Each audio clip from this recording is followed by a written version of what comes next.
La Floride pourrait devenir le premier État américain à éliminer toutes les obligations vaccinales, même pour les enfants. Selon le directeur de la santé publique de l'État, l'obligation de se faire vacciner serait une forme d'esclavagisme. Every last one of them is wrong and drips with disdain and slavery. Who am I as a man standing here now to tell you what you should put in your body? Le directeur de la santé publique veut travailler avec le gouverneur de la Floride pour aller de l'avant avec ce plan qui devra éventuellement faire l'objet d'un vote des élus de la législature de la Floride. Si la mesure est adoptée, les vaccins contre des maladies graves comme la polio, la rougeole ou l'hépatite B deviendraient optionnels en bas âge et dans les écoles. À titre de comparaison, la vaccination n'est pas obligatoire dans les écoles du Québec, par exemple, mais elle est fortement recommandée. Des experts en santé publique ici aux États-Unis craignent qu'une telle mesure favorise la propagation des maladies infectieuses. D'après eux, c'est une capitulation devant le mouvement anti-vaccin dont les positions sont maintenant relayées au plus haut niveau du gouvernement américain.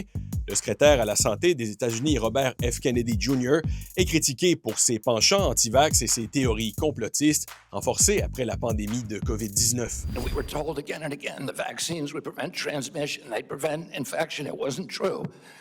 They knew it from the start, it wasn't true. RFK Jr. est d'ailleurs plongé dans la controverse à cause de sa refonte de la politique vaccinale des États-Unis.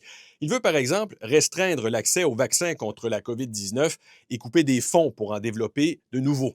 Il a notamment congédié la patronne des Centres pour le contrôle et la prévention des maladies, les CDC, à cause de leur désaccord sur les vaccins. Au Congrès, des élus s'insurgent contre ces mesures qui, selon eux, mettent en danger la santé des Américains et des enfants notamment. This is about kids being pushed in harm's way by reckless and repeated decisions to get scientists and doctors out of the way and allow conspiracy theories to dictate this country's health policy. Sir, you're a charlatan. That's what you are. I support vaccines. I'm a doctor. Vaccines work. If we're going to make America healthy again, we can't allow public health to be undermined. Plus d'1 millier d'employés et d'ex-employés du département de la Santé ont signé une lettre demandant la démission de Robert Kennedy Jr. Selon l'Organisation mondiale de la santé, les vaccins ont sauvé 154 millions de vies, principalement des enfants, au cours des 50 dernières années.